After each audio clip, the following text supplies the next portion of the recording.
Hi everyone, today we are going to go over the different sections of the CEO lesson plan template and why each section is essential to have when lesson planning.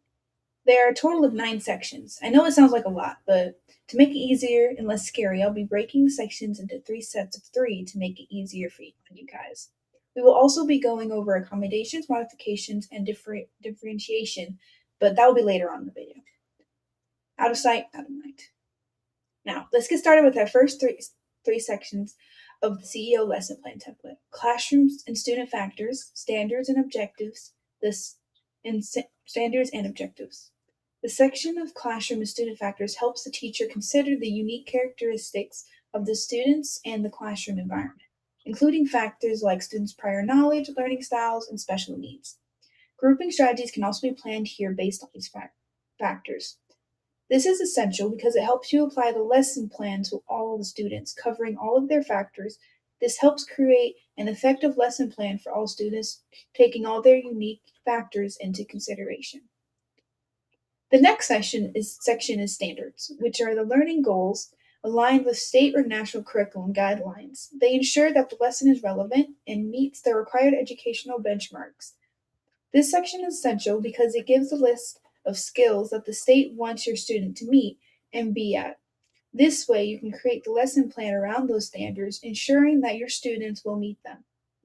The next section goes hand in hand with standards is objectives, which are specific measurable outcomes that students should achieve by the end of the lesson. They guide the lessons, activities, and assessments. This section is essential because it shows that your student should know by the end of the lesson. With this, you are able to form the lesson plan around the objectives so that it is ensuring that your students achieve what they are trying to achieve. That was group 1 done. Simple, right? Let's move on to the next group, which is anticipatory, means of expression, and means of engagement. Anticipatory is the hook that engages students at the beginning of the lesson. It could be a question or a brief activity or discussion that gets the students curious and interested in the lesson and prepares them for learning. This is essential because if the students are hooked into the lesson, then they will engage more and more in the lesson, making your lesson plan more effective. The next section is means of representation, which is how the content is presented to the students. It could be through lectures, videos, reading demonstrations. The goal is to make the content accessible and understandable for all students. This is essential because it allows the students to re-engage in the lesson. If they weren't engaged earlier in the lesson, then this is your chance to get them to re-engage and hooked into your lesson plan. Wow, these sections are getting faster and faster. We're almost done. Now let's do the home stretch and finish the last group of sections, which are differentiation, and homework extension activity. Now, means of expression is how students demonstrate their understanding of the lesson. It could be through writing assignments, presentations, quizzes. This is essential because you're able to see if your students were able to comprehend the lesson plan. You get to check their understanding and maybe see if there's a need for reteaching in some areas. The next one is differentiation, which is strategies employed to address the varying needs of learners within the classroom. We will be going over some ways to differentiate later in the video. But differentiation is essential because not every student is the same. Some may have more factors than others, so it's important that there is a use of differentiation so that no student is left behind when it comes to creating and advancing your lesson plan. The last section for this part of the video is extension, activity, and homework. These methods of learning students will complete after the lessons, such as homework or projects. This is essential because you don't want your students to completely forget everything that they learned in the lesson plan. So giving them homework to take home will give them the opportunity to soak in the information, even learn more as they finish their homework. And those are the 9 sections of the CEO lesson plan. But before we move on to accommodations, differentiations, and modifications, I want to tell you why it's crucial to have alignment between objectives, learning activities, and assignments.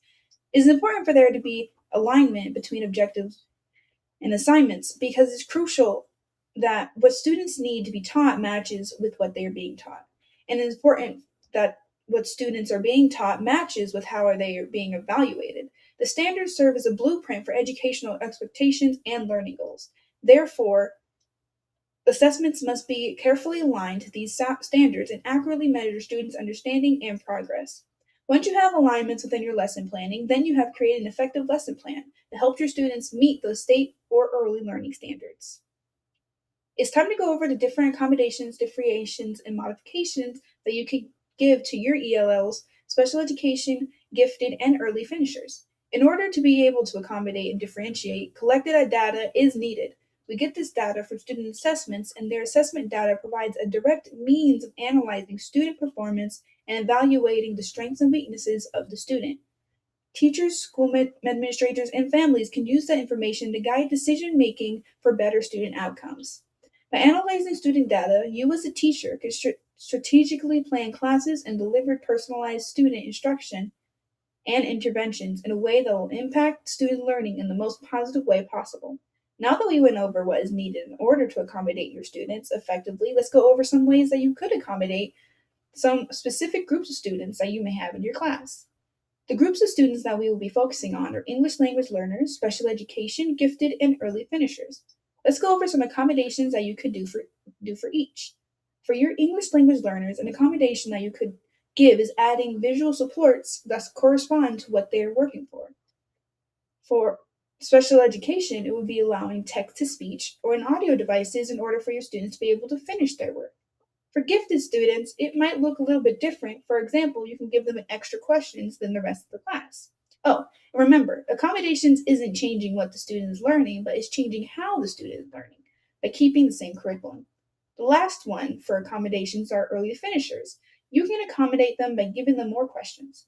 For example, if the class is doing A through D, they would do A through K. These are just one example of many ways that you could accommodate your students. Now, let's move on to differentiations. Remember, this one is from this remember this one for the 9 sections. Here are some examples of how you would differentiate for these groups of students. ELLs would be providing different types of assessments that match their language level. For special education, it would be allowing them to do their work in a small group type setting with more teacher led discussions instead of student led. For your early finishers, it would be offering them the choice to do optional tasks. Lastly, we have our modifications, which would be changing what the students are learning. For your ELLs, it would be giving the students less work or having them remember less vocabulary than the rest of the class. For special education students, it would be having them do 2 sentences instead of writing a paragraph. For your gifted students, it would be giving them an option to do a full summary instead of a 2 sentence review. And lastly, for your early finishers, it would be giving them the option to do future work.